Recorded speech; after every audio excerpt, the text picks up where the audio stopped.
To say the season has been emotional would be a huge understatement. And through it all, you have a tremendous amount of guilt on having let your teammates, fans, and organization down. After all, they were depending on you to bring them a championship. That's what quarterbacks are supposed to do. That's how we're judged. Seasons are fleeting. Games become more precious. Chances for success diminish. Now we have to start all over. It's a dark place. Probably the darkest it's ever been. You're sad and down and out, and you ask yourself, why did this have to happen? It's in this moment that you find out who you really are and what you're really about. You see, football is a meritocracy. You aren't handed anything. You earn everything, every single day, over and over again. You have to prove it. That's the way that the NFL, that's the way that football works. A great example of this is Dak Prescott.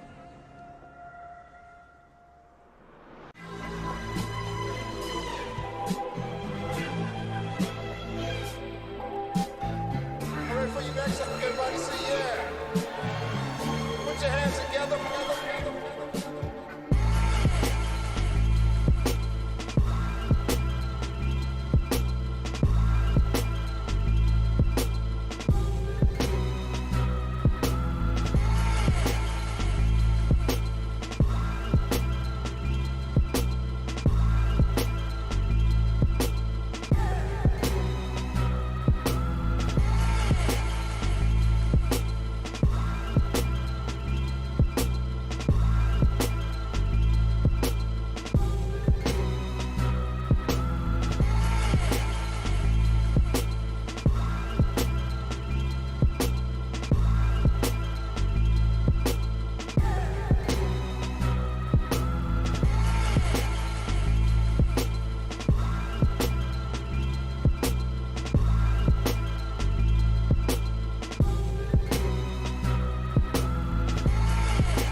What's up, CFO gang? It's your boy Jay Tuck.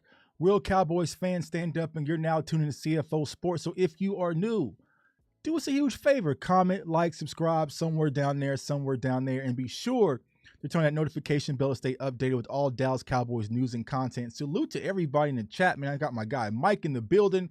My guy Mike, man, he's Noti gang. Like, as soon as I drop a video, it's like, boom, I get the notification. My guy Mike is like first dropping that hot lava, man. Appreciate my guy Mike. Got my guy Bad MF 1918. We're going to talk about that. We're going to talk about a few things, man. Got my guy Doug in the building. He's ready for game day, man. My guy Doug's going to be out there versus Tampa. I know we're going to tailgate again. We're going to link up again. Did we link up for the playoff game? I can't remember the last time we linked up. I know we did Kansas City, but I wasn't sure if you was there for that playoff game, man. So I can't wait to get back out to AT&T Stadium. I got my guy Big D's 83 in the house. Got my guy Joel in the house. Steve in the house. What's up to everybody in the chat, man? I appreciate all the support. Appreciate everything you guys do, man. My guy Mendoza's in the building. Craig's in the building. Everyone is in the building, man. So we got a lot to talk about. So we are coming upon cut day. And, you know, it's rough when it comes to cut day, man, because one, you have to understand, you know, these players are human, right? They're going to be losing jobs, you know, they're going to be emotional, right? So you got to be kind of sensitive at how you handle things, right? But it's a business, right? And what we're trying to do is find ways to put the best team out there on Sunday. So me and Doug ain't out there at the Tampa Bay game all pissed off like we was at the 49ers game. We're not trying to do that again this year. We coming to win, right? So we got a lot to talk about when it comes to roster cuts, some interesting situations. To be honest with you guys, it's going to be complicated. I'm just going to say that flat out, man. These roster cuts, when I was trying to do this, I was like, I can't cut this guy. I can't, wait, but I want to keep, but I want, so trying to get down to 53 is going to be tough. And think about that from a Dallas Cowboys standpoint. You're definitely going to have to consider a few things. But I want to talk about something which is the hot topic button that everyone's been discussing. My guy already asked about it. So Tyler Smith, baptized by fire. So it sounds like Tyler Smith is going to be the starting left tackle. And if you go back in time, right? Because a lot of people are starting to call me the wizard. Jay Tuck the wizard. Like I tweet from the future. I drop videos from the future. Jalen Tolbert was from the future. Sam Williams was from the future. Tyler Smith was from the future, right? But I had sent this tweet out before camp. Look at the date. Timestamps don't lie, y'all. Timestamps do not lie. But what did I say? Maybe I'm wrong. But I think Tyler Smith is our swing tackle, and the Cowboys will kick him out and plug in McGovern at guard, which I predict will be solid in camp. And this is from July 8th, 2022. Yeah, way back then, way before we went out to Oxnard and had the conversation, I was already having the thought process of Tyler Smith. Now, I keep saying swing tackle. I really mean left tackle, right? But you guys get it. You guys get what I'm saying. You guys know Tuck, right? I feel like Tyler Smith was going to be our left tackle, and Connor McGovern was going to be our guard. So here we are into this situation. And so like my guy Craig just said, Smith is not ready. And,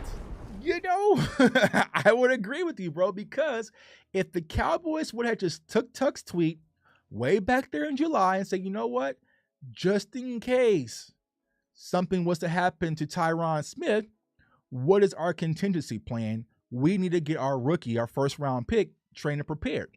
But they didn't do it. And it's the frustrating part for a lot of Cowboys fans, to be honest with you, because it was clear cut.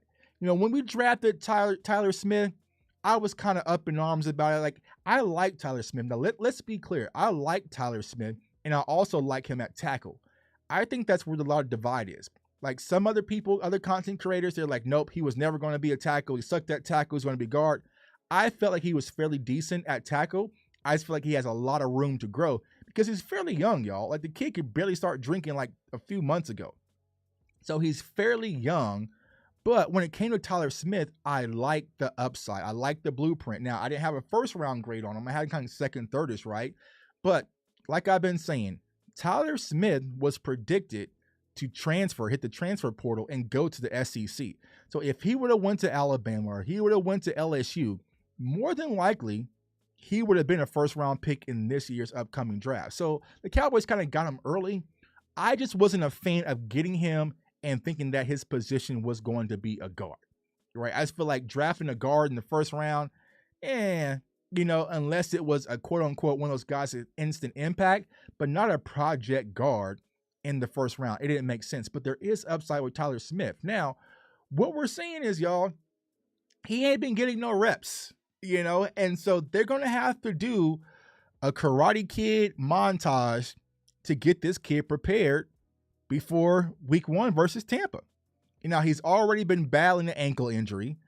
Primarily, all of his reps have been at guard once we got to camp, a position that he never played. So he never played, guard. They moved him to guard. He got his reps, but didn't get really starting reps. He played behind Connor McGovern, which was one of my huge question marks because I was saying this leading up to like the second preseason. I was like, all right, y'all, I'm seeing a lot of Connor McGovern.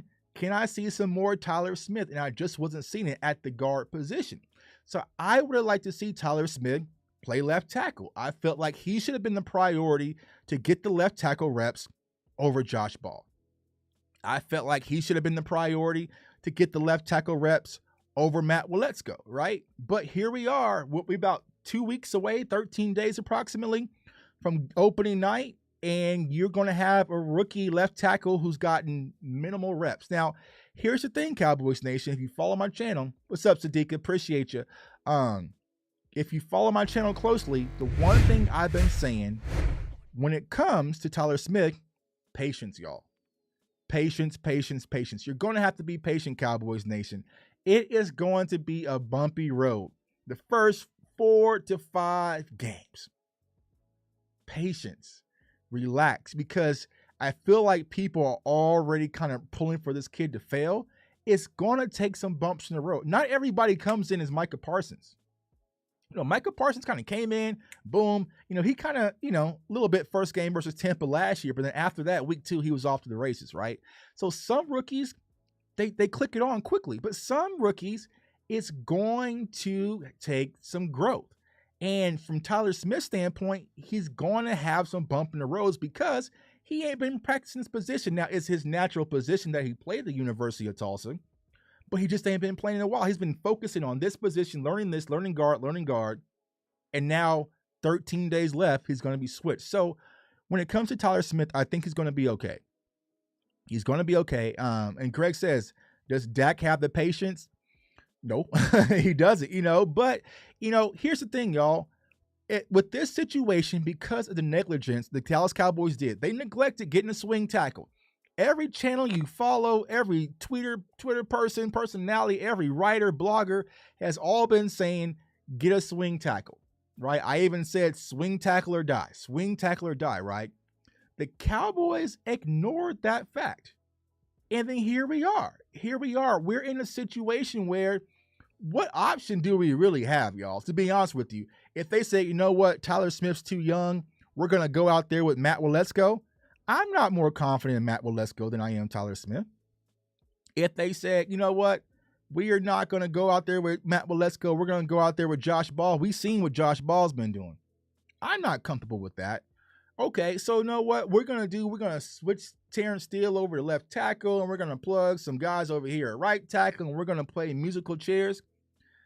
I'm not comfortable with that. So if you are going to be in a situation where you have this void in your offensive line, I much rather it be the guy who is going to be your left tackle of the future. Tyler Smith was drafted to replace Tyron Smith. I had a tweet way back in February when I started scouting this kid. I said he would be a nice replacement for Tyron Smith. Now, I didn't mean this year, right? But I mean 2 to 3 years down the road, possibly. I feel like this kid has some upside. But here we are. But I feel like when you look at this kid, y'all, he has some intangibles. They've spoken very highly about him. He's always with Zach Martin. He's always been with Tyron. He's asking questions. He's learning. He's growing. He's putting in the work. You're seeing with Duke Mayweather, he's putting in the work. So he is going to give it 100%. There's going to be some holding calls. He's going to get beat. He's going to have some impact blocks. He's going to do a lot of good things out there, but you have to understand he is a rookie and you're going to have to be patient. But it seems like the Dallas Cowboys are rolling out there with Tyler Smith at the left tackle position. So therefore, this is what our offensive line will look like, more than likely. Now, here's what we got to pray, do whatever you guys do, because if any one of these pieces right here breaks, y'all, it gets ugly. It gets ugly real bad if something was to happen to any one of these guys and we have to go to that second layer, it gets bad. So my guy Steve said it kind of feels like they're setting Dak up to fail. That's surprising since he's attached at the hip to so-called boy genius Kellen Moore. Now, here's the thing. And I said this before. I'm not sure where I said it, right? And you're kind of seeing it with Dak. You're seeing when you hear the interviews, right? Because he spoke about it the other day when it comes to Tyler Smith. The thing is, Dak is a leader, right? Dak is a leader. We all know that. The leader of our team, the leader of our franchise, leader of our offense, right? So Dak sees himself in a lot of these unproven guys. That's the problem. So he's like, hey, I came in, nobody gave me a chance. Romo goes down. I'm tossing the preseason and we're off to the races. So he believes, hey, Tyler Smith can step up and do the same thing, right? He believes in Dennis Houston. He believes in some of these kind of smaller guys getting their opportunity because Dak is one of them. He wasn't the first round pick that had everything handed to him. He was a guy that nobody was really expecting to even get a chance, possibly not even make the roster, because people got to understand, Dak Prescott back then, it was Tony Romo, Kellen Moore, it was Jamil Showers, and Dak Prescott.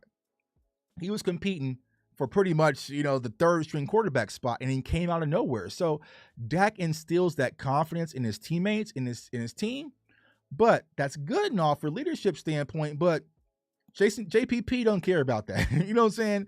JPP's not going to care about no fantasy story. It's like, can you play and are you ready to play? Because I guarantee you the Tampa Bay Bucks are going to stack the box and send the house versus this offensive line and really test things out. So Kellen Moore is going to have to scheme around it. You're going to have Dalton Schultz next to him. You're going to have 12 formation. You're going to have to do a lot of chimping. You can't come out with this rookie left tackle and drop back and pass 45 times like you did last year versus Tampa. That's setting Tyler Smith up to fail. It's setting Dak Prescott up to fail, and it's setting up this offense. I think we're going to see a more balanced approach opening night, but I'm still confident we can get this victory. So let me know how y'all feel in the chat, man. What other options do we have? A lot of people say go get a free agent. What free agent out there you could possibly go get an Eric Fisher and some of these guys trade for Laramie Tunsil, but clock is ticking. Clock is ticking. So I think what the Cowboys are going to do is they're going to kind of sit tight, sit how things unravel before they make a move. And that's the frustrating part as a Cowboys fan is they're never, proactive, right? They don't see things. They're not a wizard, right? The Dallas Cowboys, they're not wizards.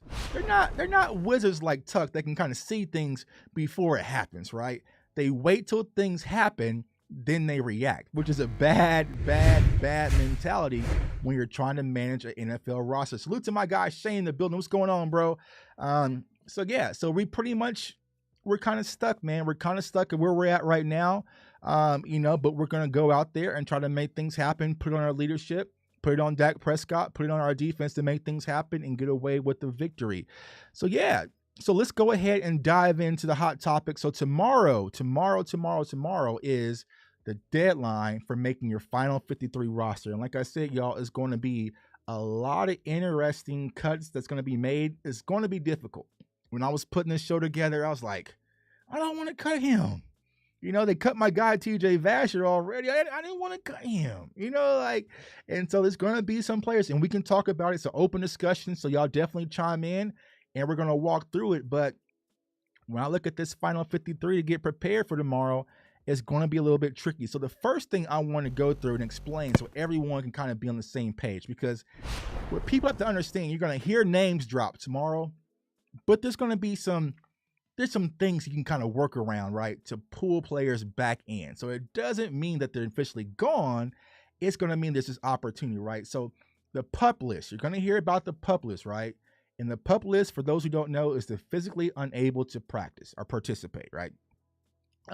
Has to remain on the reserve PUP list for the first 4 games. So that's new, right? So it used to be like 7 games or 8 games, I believe, last year. They keep changing it because of COVID, right? But I think it's 4 games for the PUP list. So if you're on the PUP list to after tomorrow, after the final 53, right, then you miss the first 4 games, right? And then once you're activated, you have 21 days to return and to become active on the roster. And if you're unable to return for the PUP list, then you're out for the season. But you can't practice, you can't do anything. You can only go there, work out, lift, and that's it, and work out on the side, over on the courts by yourself, right? So a quick scenario, right? Tyron Smith is down. You can't put him on the PUP list and then activate him and then hope he returns back, because if he doesn't return back and is able to give it a go, then you lose him for the entire season. So that's kind of a scenario, right? Or even Michael Gallup, right? And so if you put Michael Gallup on the PUP list and he's unable to return after the 21 days, after he's active, then he's gone for the entire season, right? And then you have the injury reserve. So the injury reserve, it counts towards your salary cap, but not the 53 roster, right? So it's a way you can kind of stash people and manipulate your roster to keep other players. Now, last year, the Cowboys did a great job of it last year because of COVID, you know what I'm saying? Because it was unlimited, right? You can put unlimited amount of people on IR and then have them return and do different things. This year, I just read it's up to 8 you can have for return. So when it comes to the IR, you can return after 4 games, but only after tomorrow, right? So you can't put anybody on the IR today. You're going to have to declare the final 53 tomorrow, put them on the IR, and then you can free up some moves. So I just want you guys to stay focused to that bullet point, right? Because only after the final 53. So like Tyron Smith, he might take up a roster spot tomorrow. Then they can IR him. Then he removes from that 53 spot, and you can add somebody back in, right? So players can return at any time during the season, and also postseason, and teams can have 8. It was unlimited last year. So that is the PUP rules. I just want to make sure everyone can kind of grasp it. Now, you can go a lot deeper because you can, but I just want to make sure everyone has an understanding, because as we talk about some of these cuts and some of these roster decisions, you definitely got to be aware of that. And because, it can get a little bit creative. And Mike McCarthy, he's creative when it comes to, manipulating the IR and the roster, and, it's all part of the strategy. So let's go ahead and get into it. So when I look at the Cowboys offensive roster, right, they already cut Ben DiNucci, man. Salute to Ben DiNucci. Now, I do think that Ben DiNucci will be back on the Cowboys roster as a practice squad ad. I think he's going to come back. I'm not sure where the Cowboys go with Will Greer. With Will Greer, right? But here's the thing, and I said this, y'all go back to my pre-camp show, right?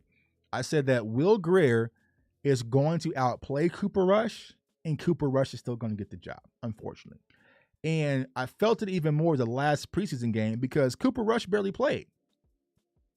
So if you are trying to evaluate your talent, right, you want to see Cooper Rush get heavy reps. You want to see Will Greer get heavy reps so you can make a formal decision on which player you need to keep. But Cooper Rush played a few series, took his helmet off and rest. It was a lot focused on Will Greer, and then you saw Ben DiNucci kind of come in and do his thing. So that gave me the indication that even though Will Greer has outplayed Cooper Rush, we all see where our spy little eyes, right? He's been better. Cooper Rush is a guy the Cowboys trust. He's been there before. He won the game in Minnesota last year, right? I just feel like he's tied to the offense, tied to Kellen Moore, Jerry Jones. They trust him, and Cooper Rush is going to get the nod over Will Greer. How many quarterbacks will they keep? I think they're going to keep 2 on their roster, keep 1 on the practice squad, which I think it might be Ben DiNucci, or they might try to see if they can get Will Greer through waivers. But from my perspective, I think that Cooper Rush is going to be our quarterback too. He said Will Greer did not play well. He played decent. I mean, he played better than Cooper Rush. Now, I'm not saying that, Will Greer is the, if Dak Prescott was to go down and we had Will Greer, everything would be perfectly fine. No, I mean, it's still going to be shaky. But when you evaluate the 2 players versus Cooper Rush versus Will Greer, going to Oxnard, going to camp, the scrimmages, just the build up, right? I felt like Will Greer has had a much better camp than Cooper Rush from that standpoint. My guy Steve says, I had hopes for Greer, but he fumbled his opportunity versus Seattle, in my opinion. Still choose him over Rush. Yeah, I agree. And I felt like when it came to Will Greer versus Cooper Rush, that Cooper Rush is the favorite, right? He has the sponsorship of the front office, the team. There had to be clear separation from Will Greer from Cooper Rush, right? It had to be like Will Greer is just up here when you cannot deny it, and Cooper Rush was down here. But it was like Cooper Rush is right here. Let's say Will Greer is right here. Is that enough to overweigh someone who's a veteran, who's been in the system before, who's played in, big games before, kind of came in and won a game last year? It wasn't enough separation. So I feel like that's going to be the reason why Cooper Rush gets the nod over Will Greer, because Will Greer had the opportunity to really separate himself. And that's what I was watching the Seattle game. He just didn't do it. It's just like, I could go either way, but I feel like the Cowboys are going to lean towards Cooper Rush. The running back position. Salute to my guy, BJ Nix, Pick 6 Sports. We going back and forth about this, back and forth. So we all know Zeke's going to be there. I feel like Zeke is going to have a great season. I know that I said 1,200 yards, and a lot of people are like, Zeke ain't getting no 1,200 yards. And I wish I would have bet somebody on that, because I feel like Zeke is getting 1,200 yards. He might even get even more than that, right? But I feel like Ezekiel Elliott is going to have a tremendous season. He's going to shut a lot of people up. I felt like Zeke was looking good earlier on last year before the injury. So if he's able to kind of mimic that, what he was doing before the injuries, I think that Zeke's going to be perfectly fine. I can see 1,200, 10 touchdowns. Now, some people might say that's not worth it, but I feel like when you have Ezekiel Elliott and you also have Tony Pollard, that's more than enough. So I feel like you have Ezekiel Elliott and Tony Pollard. Now, I was asked this question. Do y'all think, and let me know in the chat, Do y'all think that there's a chance that you can get Ezekiel Elliott for 1,000 yards, but also Tony Pollard gets 1,000? And I don't think that's too far stretch. I just don't. I think that's a huge possibility. You can see that both Tony Pollard and Ezekiel Elliott get over 1,000 yards rushing, especially with 17 games. So I was like, all right, it sounds crazy, right? It sounds crazy. Like, no, it's not going to happen. But I feel like with the way their offense is, where the offensive line is kind of looking, it doesn't seem too far-fetched. Now, Dak Prescott finally came out and spoke, and he said, and I quote, Tony Pollard is getting a lot of reps at the wide receiver spot. Take it or leave it, right? So finally, y'all know my channel since I started this in 2020. I've been preaching, I've been dropping video after video about playing Tony Pollard at the wide receiver spot. Can he get some more reps, please? It sounds like that's going to be one of the themes that the Dallas Cowboys go with, and I'm perfectly okay with that. Because I've been saying, I love what I'm hearing and seeing from Kevontae Turpin, but the things that the Cowboys are doing with Kevontae Turpin in the offense, those are Tony Pollard's reps, bro. Those are Tony Pollard's reps first. You know what I'm saying? So he should be getting those touches first before Kevontae Turpin. Those jet sweeps, those quick screens, all of that, that's Tony Pollard. He deserves those reps first. And I feel like the Cowboys have to fully unlock Tony Pollard. He's our huge question mark, y'all. Our offense can really take off and look different and get a huge boost if they're able to weaponize Tony Pollard the way we've all been preaching for so long. And I feel like the Cowboys can, I feel like they can. Put him in the slot, put him at wide receiver, put him in the H-back, use him and Zeke in the same formations, put him all over the field and create mismatches. And I feel like Tony Pollard can have a phenomenal season because someone said, Life's Crazy said, we almost had that last year with 2,000-yard rushers. Yeah, I agree. And I feel like we're going to lean on the run a little bit more heavier. So I think 2,000-yard rushers isn't too far-fetched when it comes to the running back. Now, here's the debate, y'all. Are you Team Rico or Team Malik Davis? Me personally, I feel like Malik Davis has won the running back 3 position. I feel like he's won it. I feel like he's the better running back. I feel like he's the better running back for the future as well. But this is where the back and forth happens, right? Do I go with the guy that the Cowboys know, they trust, or do I go with the young stud who I think has tremendous upside? Y'all know I'm a Florida State fan, man. I'm a Florida State fan. And I've been killed by Malik Davis numerous times. You know what I'm saying? So I recognize him from Florida, right? But yeah, Malik Davis just runs harder. He's physical. I like his cuts. I like his vision. I love everything that I've seen from Malik Davis. And this is no slight to Rico, right? But yeah, Steve, Malik is just a little bit more versatile. And you have to consider this, y'all. Tony Pollard, he's a free agent next year. And if Tony Pollard goes off and he's like a newer version of Christian McCaffrey and puts up, let's say he has 1,200 yards rushing and he has 800 receiving and he's doing all these things that we think he can do, that price tag is up. That price tag is up, man. So it's like the Cowboys have to be thinking about their future situation when it comes to the running back position specifically. Are they going to keep Ezekiel Elliott? Are they going to move on? So to have a guy like Malik Davis on your roster, it helps, right? And Mike McCarthy came out and spoke about Malik Davis. He said he loved him on special teams too. He can do a variety of different things. He can play 5 to 6 different positions on special team. So it's like, all right. So here's what I propose when it comes to Malik Davis. No, that's not going to work with him because he's just I don't know, y'all. Let me know in the chat. Are we keeping 4 running backs? Are y'all keeping 4 running backs? Now, Stephen Jones came out and said today that, as far as the roster is constructed, it's going to be leaning more towards defense versus offense. So the bulk of the guys they're going to keep is going to be trying to be on the defensive side of the ball, not the offensive ball. So 4 running backs? I don't know. So if I had to go from the Cowboys standpoint, I'm going with Rico Dowdle. But if I'm going from the J Tuck School of Coaching, Malik Davis, you're running back 3. Rico, we appreciate you. Now, it could be a situation, right? And so we're going back to that original slide, right? Of, what we talked about with the PUP list and the IR. Rico's a guy who's been in the house with the Cowboys for quite some time. They're familiar with them. Could it be possibly, and I didn't highlight them, but I highlighted a few players, right, where they might cut Rico, right? Say, bro, sit tight, just sit tight, just don't talk to nobody. Go in the house, lock the doors, don't talk to nobody. Declare their IR, free up roster space, and then loop him back in, right? So that could be a situation you definitely got to keep an eye on, because they did that last year.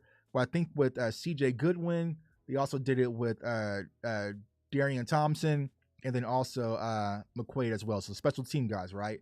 So they cut him, told him sit tight, declare their final 53. Because I remember last year, we were like, oh, we cut Darian Thompson. Hallelujah, hallelujah. And they said, not so fast, bro, right? Not so fast, right? And they declared their IRs, and they brought him right back. So you could see a situation with that, with Rico, with kind of a guy who's kind of been in Dallas for quite some time, kind of familiar with everything. They could possibly work that out. But I think that he might get the nod over Malik Davis. My guy Nick thinks that Malik Davis is a guy that you can sneak through waivers and still get back on the roster. I don't think that's the case. I mean, I don't know. I mean, if he is able to sneak through the waivers and get back on the practice squad, I mean, salute to the Cowboys for being able to do that. But I just don't think, I think he's shown a little too much in preseason. The wide receiver position, right? So we know CeeDee Lamb, we know 88, what 88 is going to do this year. I feel like he's going to have a phenomenal season. And my guy Steve said, yeah, Malik won't make it through waivers. I don't think he does either. I think there's zero chance he makes it through waivers, especially after what he put on film in preseason. CeeDee Lamb, 88. You have Michael Gallup. Now, Michael Gallup was a guy that we all thought could possibly go on IR, right? But the Cowboys came out and said today, Michael Gelkin came out and said today that the Cowboys don't want to put Michael Gallup on the PUP or the IR because, going back to that original slide, right, you can't practice. You can't do nothing. You can only sit out there and work out and do, just drills on cords and everything like that. So the Cowboys specifically said today that they don't want to put Michael Gallup on the IR. They are going to declare him as a 53 roster spot for the simple purpose of they want him to be able to practice once he gets healthy. So here's the thing, Cowboys Nation. We might have to keep our ears to the street about this. Michael Gallup might be closer to returning than we think. Now, we all know ACLs in January, typically 9 months or whatever. But the way the Cowboys keep talking, the way the Cowboys have moved and kind of had no sense of urgency to go out and get a veteran guy, it seems like they're thinking that Michael Gallup might return within like 4 to 5 weeks, which I'm ecstatic if that happens. Now, you have to be careful, right? Don't rush him because you don't want to risk another injury. But it sounds like the way the Cowboys' viewpoint is, he's much ahead of his return curve than some of us think. I personally still think, around Halloween.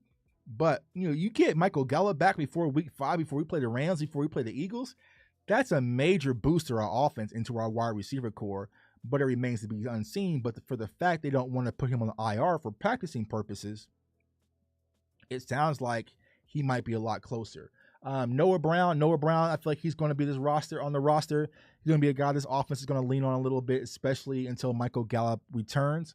Noah Brown. Now, Noah Brown could be a situation where, once again, you could say, hey, bro, we're going to cut you. Hold tight. Don't you move. Don't you talk to nobody. Don't you pick up that phone, right? And then they bring him right back in after they declare their final 53. I don't think that's the case with Noah Brown. I think he's just going to be a lock to be on the final 53 roster. He's going to make it. Jalen Tolbert, the rookie, I know some of you guys are not impressed. He hasn't had the most impressive preseason, to be honest with you. But I will say this. I think Jalen Tolbert is going to be more reliant on Dak Prescott than he could have been out there with Will Greer and Cooper Rush. Because he had opportunities. You go back and watch the film on the Seahawks, he was getting open. They just wasn't getting him the ball. So it's like, I feel like Jalen Tolbert's going to have a boost once he gets a quarterback out there that can do some stuff. But once again, coming back to the other rookie and Tyler Smith, you're going to have to be patient when it comes to Jalen Tolbert, but he's on the roster. James Washington, I feel like he's going to be an IR stash. Guy's going to be on the IR. So, I think he's going to get that declared IR. But, it's really interesting because the guy I have here, listen in red, y'all, I didn't know what to do. I didn't know what to do because Dennis Houston has been setting camp on fire. Preseason, Dak has spoke highly about him, but it's just like, where does he fit? Because now you have Simi Fioco, who really emerged, and then you also have Kevontae Turpin, though he's more of a special teams guy as of now. He's going to be on the roster, so he takes up another spot. So I felt like Dennis Houston, I don't know how the Cowboys could swing. I don't know if he's going to be, they try to sneak him through the waivers. I'm not sure if they make him, but they have to keep him. But I just don't know how, y'all. I just don't know how they make it work unless it's something that they kind of know what they're just going to keep him on the roster and maybe trim the fat elsewhere. But, Dak spoke highly about Dennis Houston, but Dennis Houston reminds me of another kid who we had a few years ago that ultimately went up and left Dallas and went to the Chargers, and Jalen Guyton. Y'all remember when Jalen Guyton played in Dallas, and Dak Prescott was loving Jalen Guyton. He was talking highly about him in the media, and they were doing film together and practicing and all these good things, and he was raving about him, right? And the Cowboys cut him. He ended up going to, the Chargers, right? And so, I'm not sure how much does it help, but you think that your quarterback should have a voice where he's like, if he's in sync with this guy, because Dak Prescott said for Dennis Houston, he's where he needs to be. And that's very important for the offense. Go back to the Kellen Moore video that I dropped a few weeks ago. When it comes to the system, being where you are supposed to be is heavy in this offense. And Dennis Houston has done that. And Dak Prescott has spoken highly about that. So I feel like the Cowboys have to keep him. So they might keep 8. But really messed me up when it comes to Dennis Houston, though, is because they said that they're going to put Michael Gallup on the 53. Now, if they're going to put Michael Gallup on the IR, okay, cool, easy, plug him in, which would have made sense to me. But if that's the case, if they're going to keep Michael Gallup just on the active 53 and not on IR, then it's going to be hard to squeeze in Dennis Houston. So we definitely got to keep our eye on that tomorrow, because I know if Dennis Houston gets cut, Cowboys Nation is going to flip out, and rightfully so. But we'll see. Now, the tight end position.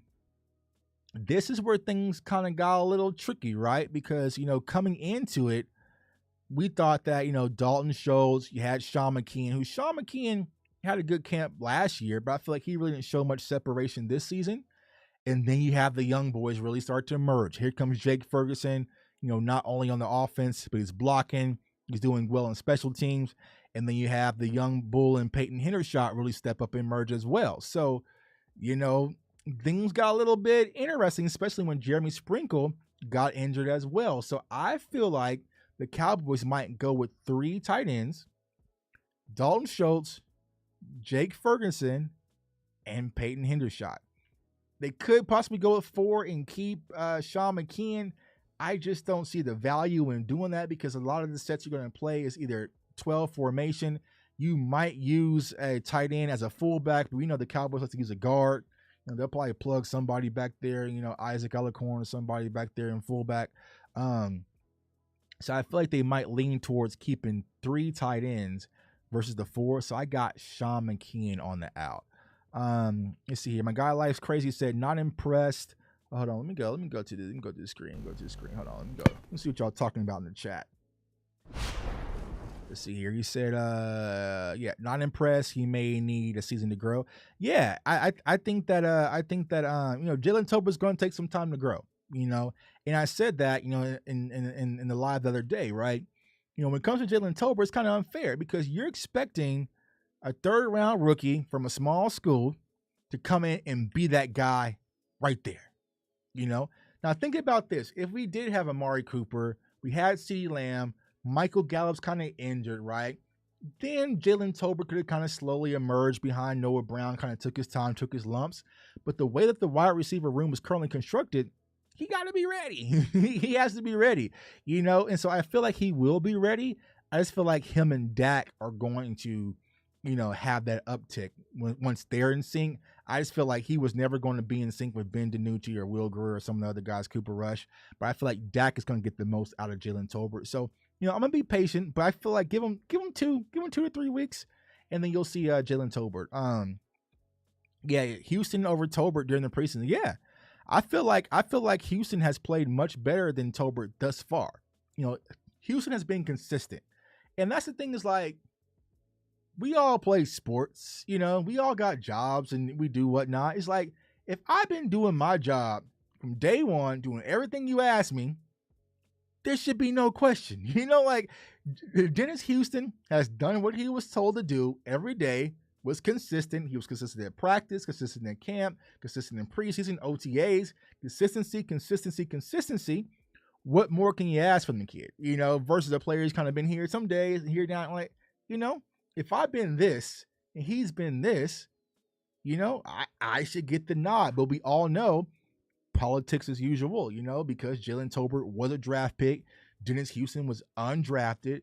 So he gets a little bit more cushion than Dennis Houston's going to get. So we'll have to see how that all unfolds.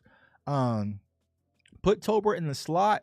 I think Tolbert is better on the outside. I don't think Tolbert is the slot guy, right? I think that CD is going to get a lot of slot reps. I think that's where you're going to see CD initially. So you might see Noah Brown on the outside, Tolbert on the outside, Simi on the outside, CD on the inside. But CD's interchangeable. He can move around the field. So they're going to give him different looks. But I think primarily you might see where, he is getting a lot of slot reps more than we kind of expected. Yeah, Houston will make the 53 roster. Dak loves him. You would think, bro. You would think.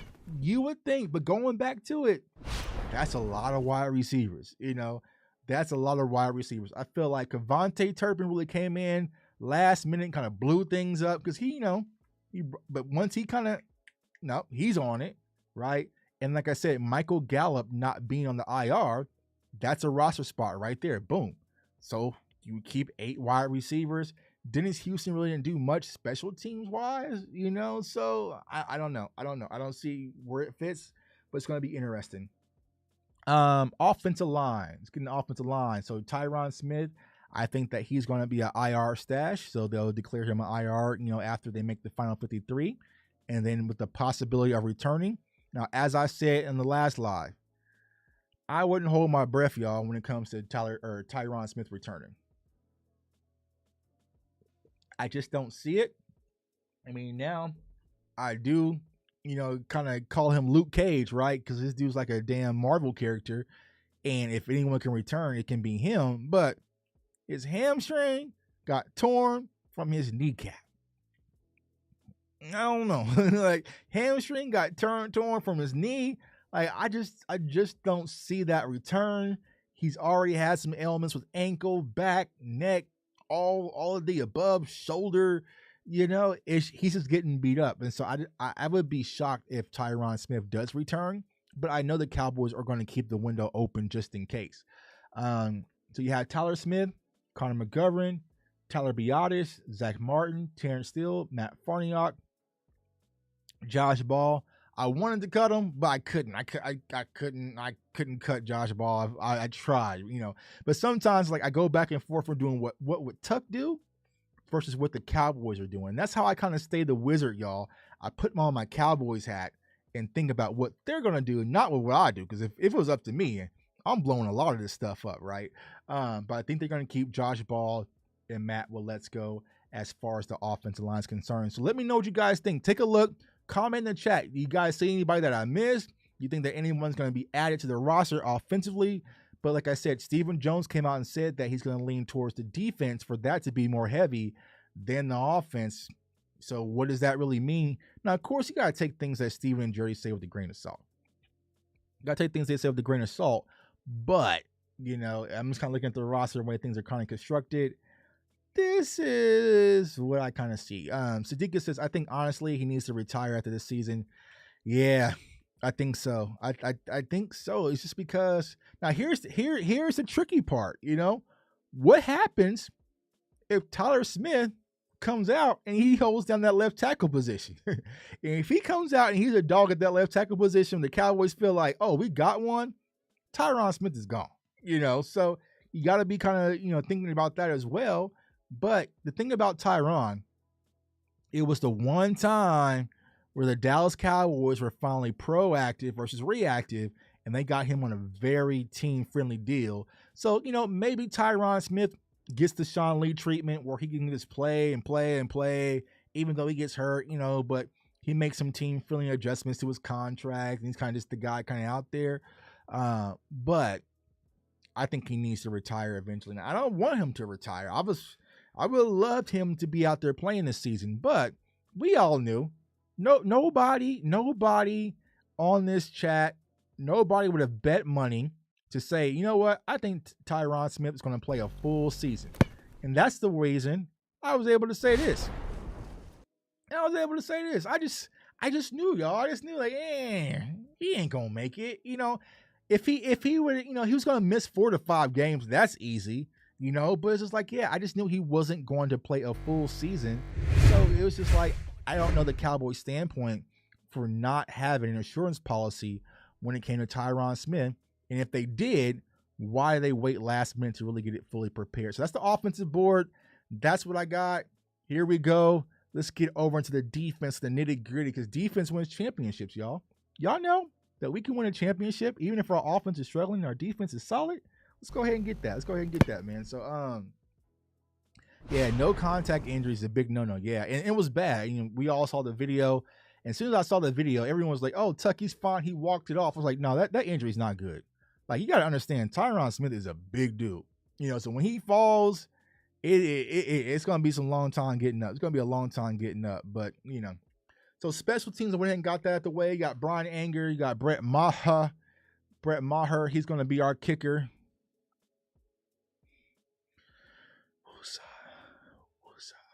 Can y'all imagine if we come out there, defense plays lights out, offense plays lights out versus Tampa again, and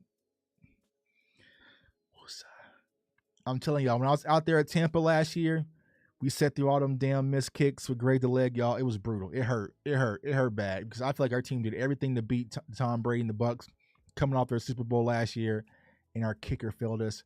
Hopefully that's not the case when it comes to Brett Maher. And then you have Jake McQuaid, who's our long snapper. So you could see a situation where Jake McQuaid could be the guy that they cut essentially, right? Once again, and then, you know, declare the IR, make room, and then bring him back. So it's going to be interesting to see what goes from there. But those are the 3 special teams guys. Defensive end. Now, defensive end was tricky, y'all, because you got some guys who are kind of making some noise.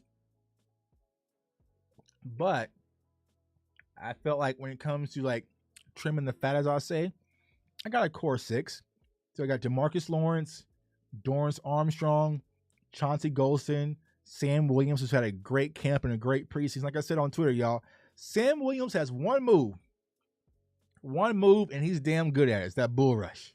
You know, so once you get Sam Williams out there with Micah Parsons, it's going to be fun to watch, y'all. It's going to be fun to watch. And I think personally, as the season progresses, you might see Sam Williams clearly take on that position because Dorrance Armstrong, bless his heart, right? Stephen Jones came out and spoke about him, you know, moving on from Randy Gregory and got Dorrance Armstrong and this and that. But did y'all hear Dorrance Armstrong's name brought up during camp? I ain't hear nothing. I ain't hear nothing about no Dorrance Armstrong in camp. So, you know, you look at the people that's kind of causing havoc.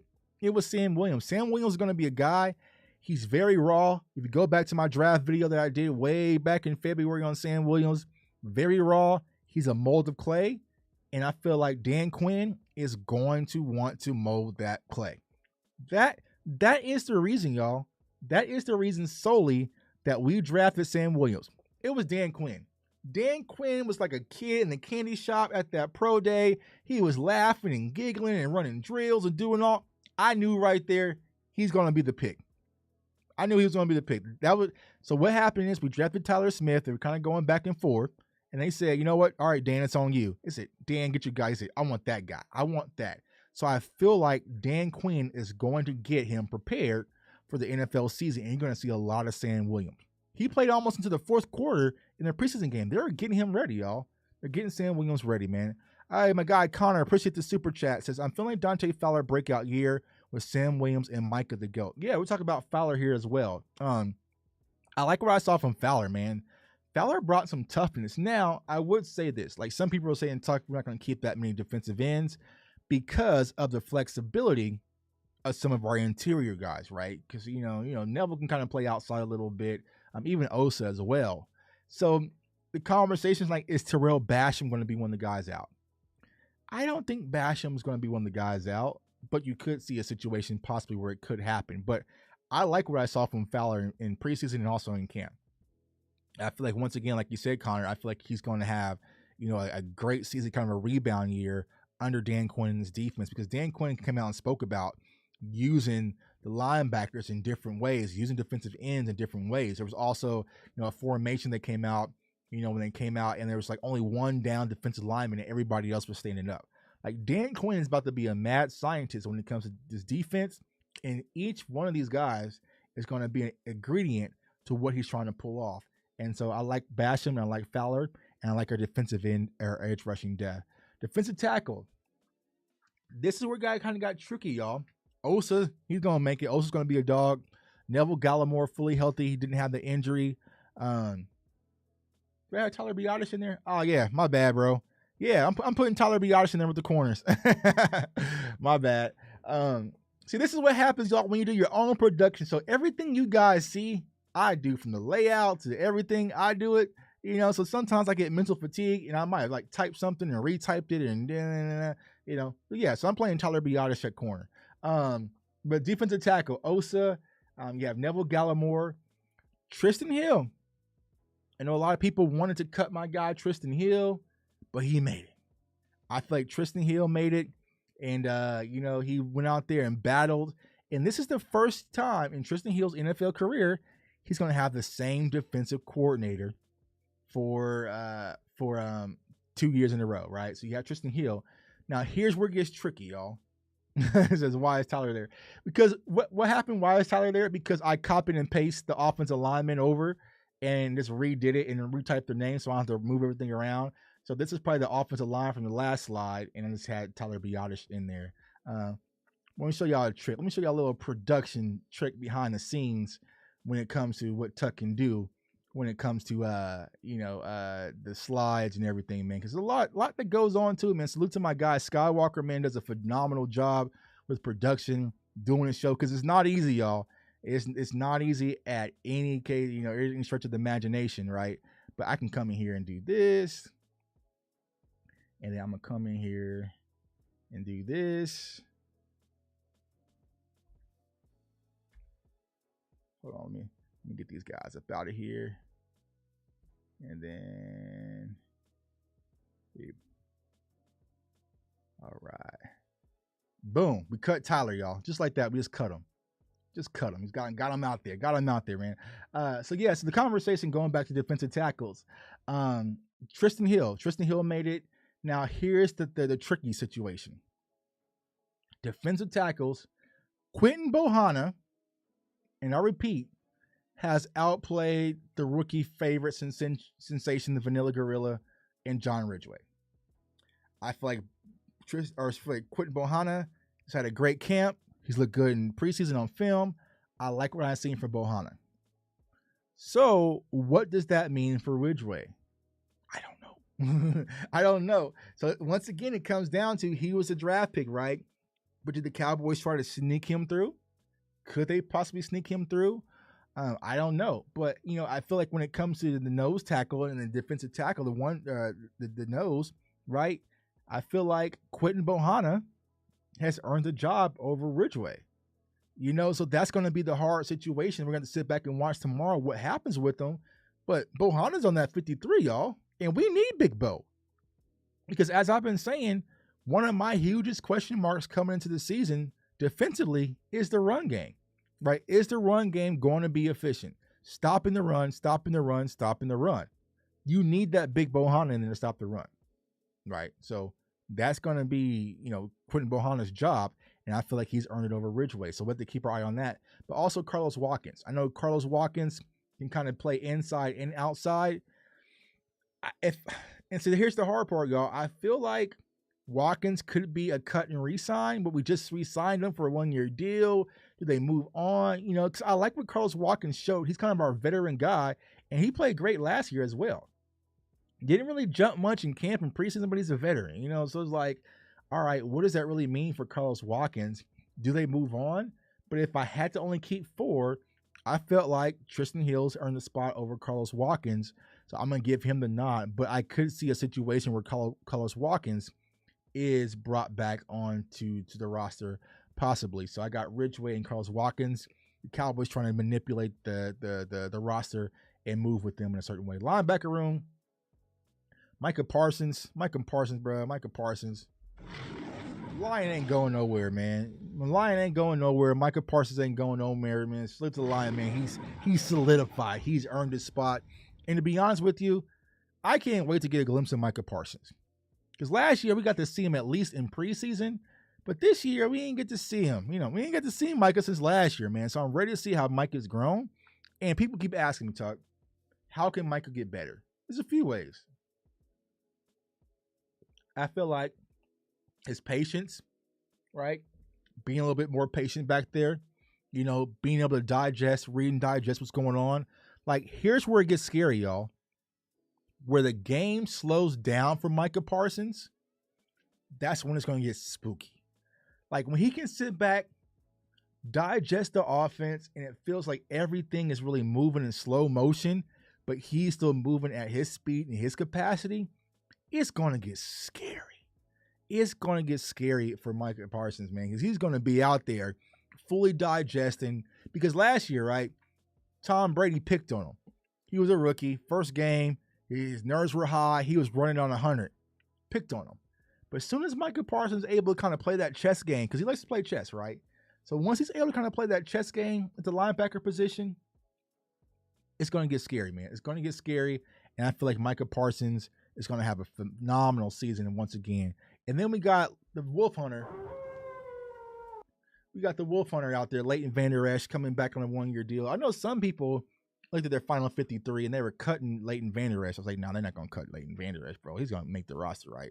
Leighton Vander Esch going to have, 1 year, and then we'll see what happens. I think this might be the last year for Leighton Vander Esch. They might move on because they got so many young linebackers in waiting that can do a lot of phenomenal things. Damone Clark, I'm excited for that next year. Like, I cannot wait to have this conversation next year. We're sitting back talking about Damone Clark. We're talking about Micah Parsons, Jabril Cox. It's going to get scary. Jabril Cox going to make the roster. Anthony Barr, guy we brought in, makes the roster. And then I see my guy Cole. He has Luke Gifford over Devin Harper. And, no. Luke Gifford got to get the boot. I'm all in for Devin Harper. Okay, yeah. Okay, that's what I'm about to say. Okay, I thought I read it wrong. Like, all right, bro, you can't put a Gifford in over Harper, bro. Harper's been playing phenomenal. Like, and when I talked about it, Harper, he was the guy coming out the draft when I talked about him, just has speed, right? And that's what you're seeing. Y'all know I love linebackers. Like, Tuck loves tight ends, but Tuck loves linebackers. I played, that's my position. That's where I play, right? Now, granted, I didn't have the athletic ability of any of these guys out there, but no, I got you right, Cole. I got you right. You got Harper in over Gifford. You know what I'm saying? I got you right, bro. I thought I read it wrong, right? I was like, man, I don't know. But yeah, I like Harper, man. His sideline speed, he's raw. He's very raw, but the guy is flying around out there. So you put him back there with Micah and Jabril, like, they're going to be able to do a lot. But I see the conversation already floating. Luke Gifford, right? Luke Gifford gets the spot. I don't know if he gets the spot per se, but once again, y'all, he could be a guy that the Cowboys could cut, hold tight, don't talk to nobody, and bring him back because they like Gifford, not for the linebackers skills, but for what he brings to special teams, because special teams does matter, right? So that could be a situation where you're looking at, all right, we're sitting back tomorrow, we're on Twitter, Luke Gifford just got cut. And then he's brought back, so that can be a situation as well. Yeah, Gifford's on a 1-year deal, a contract. He's gone. From a football standpoint, we're all football coaches. We're all in the coaches' room having this conversation, just trying to build the best roster. Yeah, he's gone. He's gone, right? There's no way that he makes his team over Devin Harper, right? But Cowboys had on a guy they know, a guy they trust, very blue collar, special teams guy. He fits the Cowboys mold, right? He fits what they like, So they're going to find a way to get him through. They're going to find a way to kind of get him back on the roster, I see. But he better not get on and we're sitting back in Devin Harper's got cut or something like that. Hell no. So no. So Harper is solidified. Gifford, do what you may, but you better not get into that roster spot over Devin Harper. Let's see here. Gifford holds Clark's spot. Yeah, I see that situation. We're so deep on defense. Why can't we trade rotational guys for offensive line help? I don't know, Connor. I don't know. I do not know. But that's a fire question. That's a fire question. But why don't we? And there has been a conversation that, the Cowboys could be looking for offensive line help. There was a guy they're talking about from the Jets that can be moved on or possibly pursuing the trade a 6th round or a 5th round pick for. But the guys that the Cowboys are looking to trade for, right? Trading a 5th round pick, 6th round pick, it's not instant impact. It's not like if you get this guy out there who's been kind of floating around, right, that you feel so much better. If you were to get Alex Leatherwood from the Raiders, like, okay, now we're good. Now we're ready to go. No, you're just as concerned, right? So I don't know, man. I feel like the Cowboys did not address the offensive line situation, and now it's fully broke. In order to get a guy that you're really going to need to have instant impact for an offensive tackle, a left tackle, it's going to cost you a 1st or a 2nd. It's going to cost you a 1st or a 2nd. It just is what it is. You're not going to get a guy of high caliber from any team. Like offensive linemen don't really just grow on trees, and teams are not looking to get rid of them. And especially a left tackle, that is going to be a premium cost to get a starting left tackle. Where Orlando Brown, when the Chiefs got him, was a 1st round pick, I thought. So yeah, you're gonna have to do that. Gifford is like Rush. Yep, just a guy they like. Just a guy they like, man. Guy they like, guy they trust. And it is what it is. It's politics, man. It's politics. They trust Gifford. He's kind of their guy. He fits their mold. And let's see. Let's see. Harper to practice squad. Gifford is ready to go at vet now. Clark will play this year. Man, I don't know, Steve, bro. Harper has been playing phenomenal out there preseason in camp. Like he's been looking great. So I think that you do keep Harper. But here's the thing, y'all. There's an article, and I think my guy Professor O posted on Twitter, right? The Cowboys primarily, they really didn't use a lot of base sets, meaning there's a lot of cases last year they didn't really have a lot of 3 linebacker sets. I know we're a 4-3 team, but there wasn't a lot of times we had 3 linebackers on the field, right?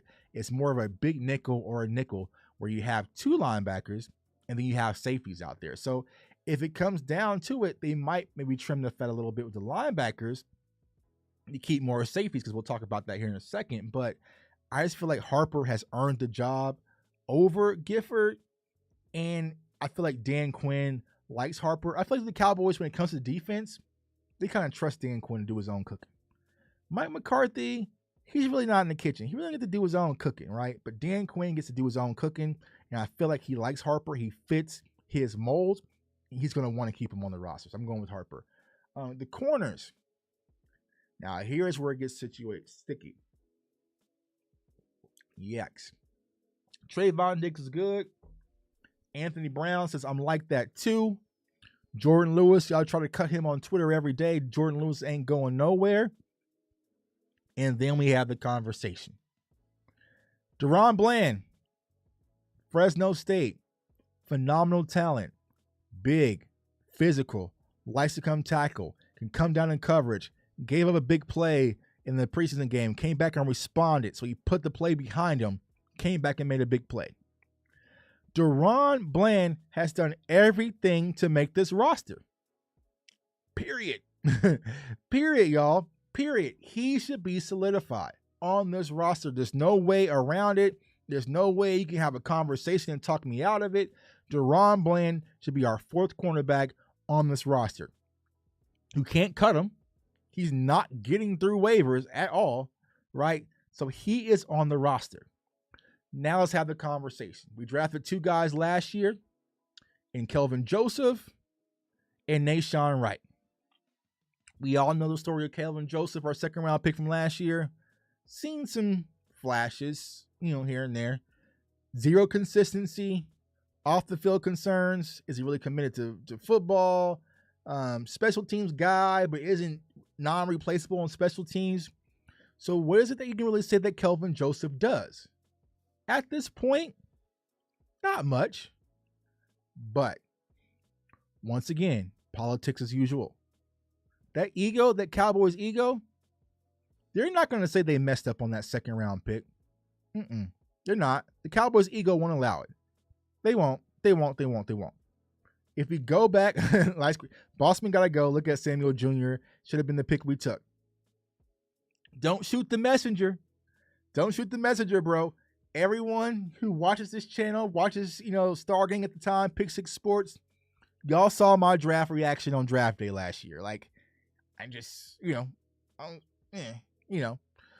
But when it comes to Kelvin Joseph, I feel like the Cowboys' ego, they're not going to let go of him. So Kelvin Joseph will be on this roster. I feel like he will. I know there's been conversation, there's been articles. They can move on from Kelvin Joseph. Nah, because if the Cowboys had the intent to move on from Kelvin Joseph, they could have just did it when all that mess was going on too. They're going to keep Kelvin Joseph on this roster. They spent draft pick on him. They spent resources doing, lawyer fees, all sorts of stuff, right? They're going to stand by Kelvin Joseph. Now, CJ Goodwin, he's always been our special teams ace. Always lean on CJ Goodwin when it comes to special teams. Special teams does matter, right? CJ Goodwin could be the Darian Thompson of last year, where we cut him. So he's not a corner. You're not going to see CJ Goodwin out there in coverage, on no dime package or anything like that, right? He's strictly for special teams. So you could see a situation where you cut him, and then, once again, he holds tight, and he's back on the roster. Because I feel like they're going to keep CJ Goodwin, but also the same thing when it comes to Kelvin Joseph. The Cowboys aren't going to move on from Nahshon Wright either. They're going to want to give it some time, right? Want to give it some time. You can kind of see how things work out. Now, I'll say this. When it comes to Kelvin Joseph and Nahshon Wright, they both have been up and down. But if we're being honest, and that's what we do on this channel, right? You trust Nahshon Wright more than you trust Kelvin Joseph. You just do. I know at least, and this is the contrast sometimes you have when it comes to any athlete, right? You have Nahshon Wright, who isn't as talented, isn't as physically gifted as Kelvin Joseph, but he's a hard worker. He does his job. He does what he's asked to do. He's going to come to camp. He's going to come to work in, day out. He's not going to get you in any trouble or anything, right? And then you have Kelvin Joseph, who's supremely talented. Like make no mistakes about this, y'all. Kelvin Joseph is our most purely talented cornerback on our roster. And that's including Diggs. Kelvin Joseph is the most naturally gifted cornerback on our roster. But then sometimes athletes take that for granted, They don't work as hard, because all their life, high school, college, they can just show up. They can just show up because I'm faster, I can jump higher, I can run fast, all that stuff. It's just natural instincts. But now we're in the NFL. It's the NFL. You got naturally gifted wide receivers out there on every team. You got to put in the work. You got to put in the commitment, right? And so that's the contrast between Nahshon Wright and Kelvin Joseph. Like if you could do the Dragon Ball Z fusion dance. I just saw the movie with my kids while I slept through it, right? But you can do the Dragon Ball Z fusion dance, Nahshon Wright and Kelvin Joseph. You would have a great cornerback. You know what I'm saying? But sometimes it just is what it is. But I feel like as of right now, Kelvin Joseph and Nahshon Wright will be on the roster. And CJ Goodwin might be I'm calling it sneak and keep, right? You try to sneak him off the roster and then keep him and re-sign. But I got us at 6 corners. And then safety position. Jaron Curse, check. But here's something we have to keep an eye on, Cowboys Nation. I know we don't have to talk about this. He's been nicked up a little bit this preseason. Back. Anytime you hear the word back, I don't like it. Like football and back injury just don't go to hand in hand. If any of y'all, and I've had numerous when I've been in the gym, on the squat rack, doing all sorts of stuff, man. If you get a back injury, it shuts down everything. You can't walk. Can't lift your arms right. You can't get into bed. You can't get out of bed. You can't stand up. You can't sit. Like when your back is messed up, y'all, it messes up a lot, right? So hopefully for Jaron Curse, they got a grasp on this, but he's been in and out with injuries. Hasn't really been full contact for quite some time. So, you definitely have to be aware of what's going on when it comes to Jaron Curse. But the good thing for the Cowboys is I don't want to say they are Jaron Curse right now, but you do have some insurance policies here we'll talk about here in a second. Malik Hooker, I think Malik Hooker is going to have a great season this year. He's going to be fully at the free safety position, getting those reps. Malik Hooker is a guy you can definitely lean on. Phenomenal talent. Just has the injury bug, right? But I like what I saw from Malik Hooker. I'm excited to see him at the safety position. Then you have old Donovan Wilson, man. Like, Donovan Wilson went from Cowboys Nation's favorite to just forgotten about, and like Donovan Wilson's like that one safety that we had. Because we, Cowboys fans, look at this. Look at this. It's beautiful. It's beautiful. It's beautiful right now to be able to say, we're kind of deep at safety. I never thought we would be saying that as Cowboys fans. As a Cowboys fan, we've been asking just for one. Can we just get one safety right? To sit back here in 2022 and be like, that's a damn good safety roster. It's a good feeling. I feel like having Malik Hooker out there helps, but also Donovan Wilson's kind of been the forgotten guy. And so it's going to be interesting to see how do you really play Donovan Wilson. And I think he's going to be kind of your hybrid strong / free safety. And then you have my favorite, Marquise Bell. I told y'all, the wizard, man. All those nights we were doing mock drafts, and y'all were sitting there and Tuck, stop drafting that guy. Stop drafting that guy. I don't like him. Stop drafting that guy, Tuck. Tweeting about him, Marquise Bell out of FAMU. Talking to Brian Broaddus about him. Marquise Bell out of FAMU is paying off dividends. I feel like he has tremendous upside, man. I like what I see from Marquise Bell, and he is your insurance plan for Jaron Curse. Do we keep Jaron Curse? We sign him for a 2-year deal. Do we keep him? Well, I don't know, right? But I feel like if Jaron Curse continues to play the way he plays, his value is going up, and Stephen Jones don't care if you play how you play because he don't pay how you play. He wants to pay you down here if you play up here. So I feel like Marquise Bell and also Israel Mukuamu, call him Izzy. It's going to be kind of your big, strong safeties that you play in big nickel positions that kind of come down the box, can tackle, do a variety of different things. So that's my final roster, y'all. That is who I got. So let me know in the chat. Is there anybody that I missed? Is there anybody down there you're like, nah, Tuck's tripping? He is going to be on this roster. I think, I would say the one guy some people kind of pushed back on me when I was kind of setting this up was Avante Collins. I'm not the biggest fan, right tackle, but from the standpoint, right, he's kind of your only guy who's gotten some reps at right tackle. So, you could see a situation where you do have Avante Collins maybe in there, but I just don't see who he gets out. The Cowboys like Matt Waletzko. They like Josh Ball. Now, me personally, I would cut Josh Ball, but they're not because they're ego. Cut Josh Ball and keep Avante Collins over Josh Ball. But the Cowboys. Let's see here. Marquise Bell making the team won me $100. Man, I should have bet somebody with that, man. I should have bet somebody. I should have took that bet, bro, because like I said, man, I remember them days. I still got them tweets, man, but I'm not a guy who likes to bring up receipts and be like, oh, you was wrong, because we're all wrong. We can come back and do a show tomorrow night and this whole thing is blown up. You know what I'm saying? This whole thing is like, we didn't keep this. We didn't keep Harper. We didn't keep Luke Gifford. We didn't keep, it all gets blown up, right? That's what we all try to do, man. We all try to put our best thoughts. So I never got to people like, oh, you missed out on the draft, right? You didn't want this guy. You didn't want this guy. I hate that. I really do hate that because nobody knows. If the NFL scouts would have known Micah Parsons was what he was today, he goes before Trevor Lawrence, bro. He goes before Trevor Lawrence. I was high on Micah Parsons, and I kind of even said, hey, if we draft Micah Parsons, I expect him to be around a 10-sack guy. But he was more than a 10-sack guy. He was a complete weapon of mass destruction, bro. Like, it's different. He just wasn't a sack guy. That's what, I hate that. That's one of my biggest things in sports media is the sit back and retweet guy. Pull up the old receipts. That's the worst, because here's the thing. They'll never pull up my tweets when I'm right. Because if we're being honest, Tuck's batting almost like 92%. I'm batting like 92% since I've been doing this, right?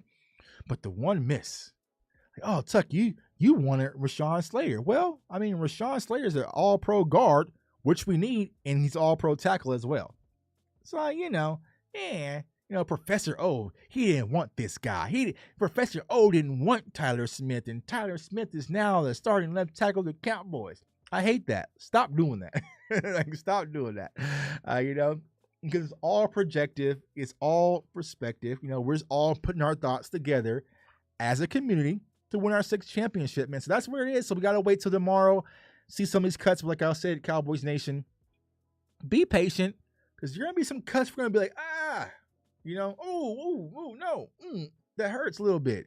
But then they might get brought back the next day after everything's been declared. But, like I said, it's a tough time.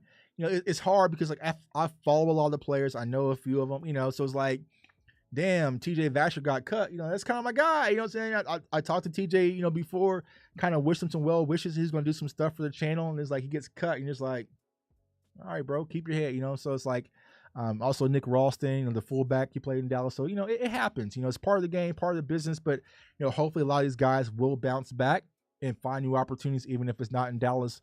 As long as it's not in Philly, I don't care what you do. You can go somewhere else. Don't go to Philly, man. I'm not going to sit back and see a player get cut and all of a sudden they're an Eagle and then, I don't want to see all that, man. But I appreciate it, y'all. We are coming up.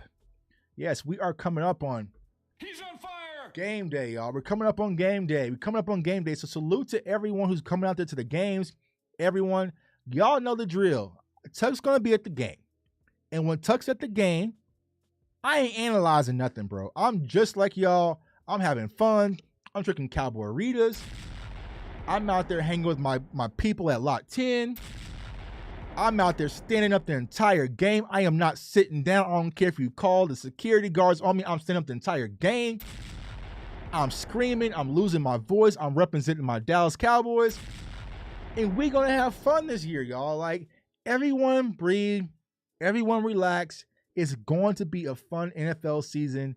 You're going to take your bumps, but it's part of the ride, y'all. But I'm excited. A lot of people are saying, yo, Tuck, I can't wait to meet you. Can't wait to meet you. Lot 10 right on the corner. I'm going to be out there, y'all. So come say what's up.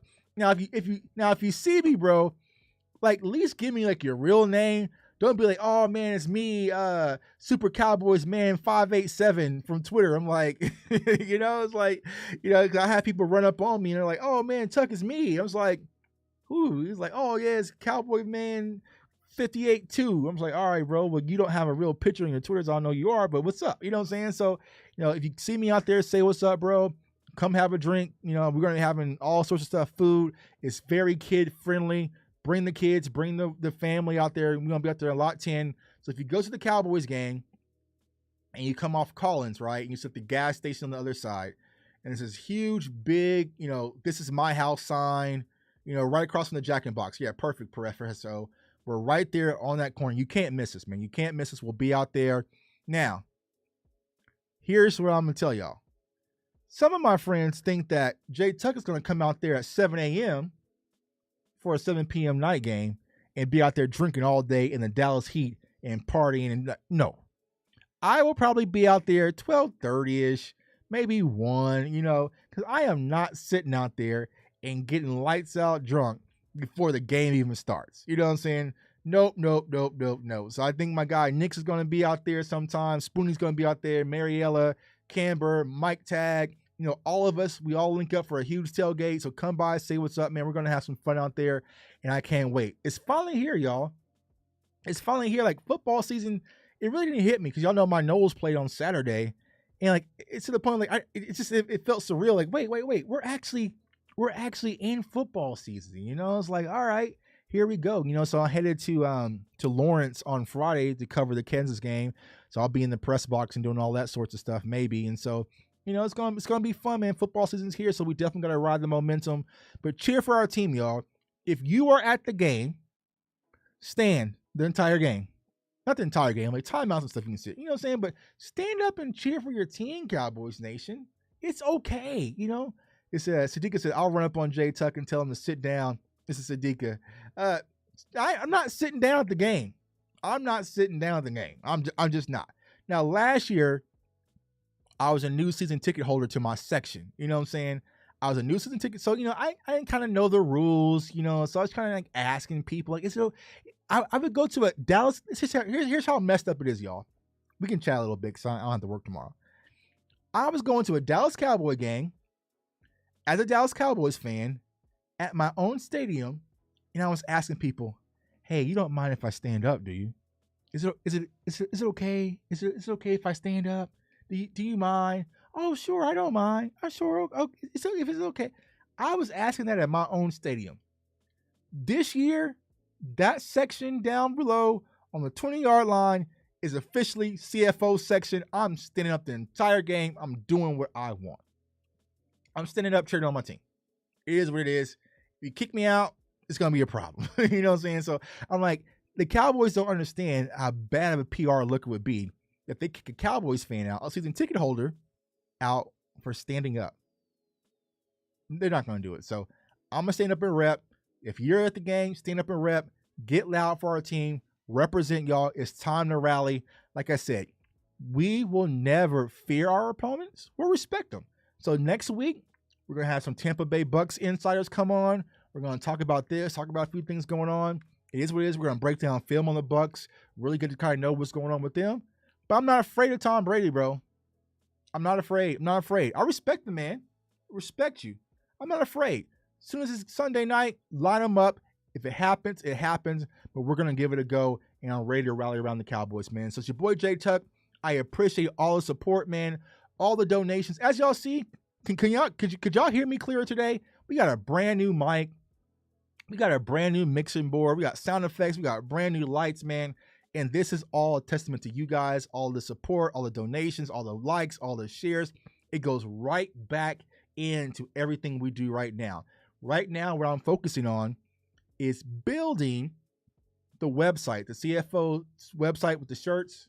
Let's see, CFO gang, Cowboys fans only, So we are getting the merch store rebuilt, re-uploaded.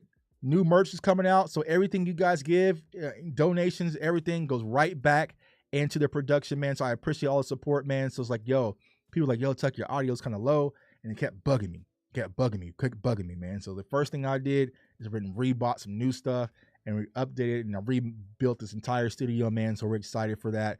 It's going to be a fun season, man. So you guys subscribe, share the content, do everything, man. I appreciate the support. Let people know about us. It's a fun community. Everyone matters. We're going to turn on the phone lines. My guy, Mike Tag. Yeah, the guy, he got to sell the family business September 11th. So for those guys that don't know, Mike Tag, definitely give my guy a follow, man. We got to get my guy, Mike Tag, to 1,000 subscribers. So if you are following me, go over to Mike Tag's channel right now. He's right there. Post your link there, Mike. We got to get him to 1,000 because he has one of the best man caves in Cowboys Nation. Like I'm envious of his man cave. 2, when we're down and out this season, because we're gonna hit our head, right? We can always depend on Mike Tag to give us some type of hype, right? To fire me up. There were some games I'm like, man, I don't know, I'm not feeling it. Then Mike Tag would drop that video.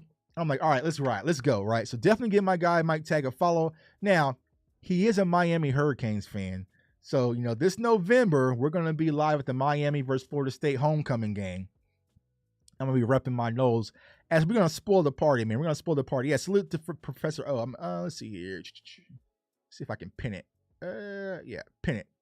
So right there at the top, man. Go subscribe to Mike Tag. He's bringing the hype, man. And like I said, it's going to be a fun time. He's going to be out there at the tailgate as well. He's going to try to go see his Miami Hurricanes get beat up, a little bit. So before that, but, it's going to be a fun time. So definitely come out to the games, man. We look forward to meeting you all. It's going to be a fun NFL season. My guy Bumpy Bars is in the building, man. Definitely give him a follow. Doing an incredible job with the battle rap blogging, man. I see you doing your work, bro. I appreciate all the support, man. So I want everyone to stay safe, stay blessed, stay encouraged, and go Cowboys. Peace.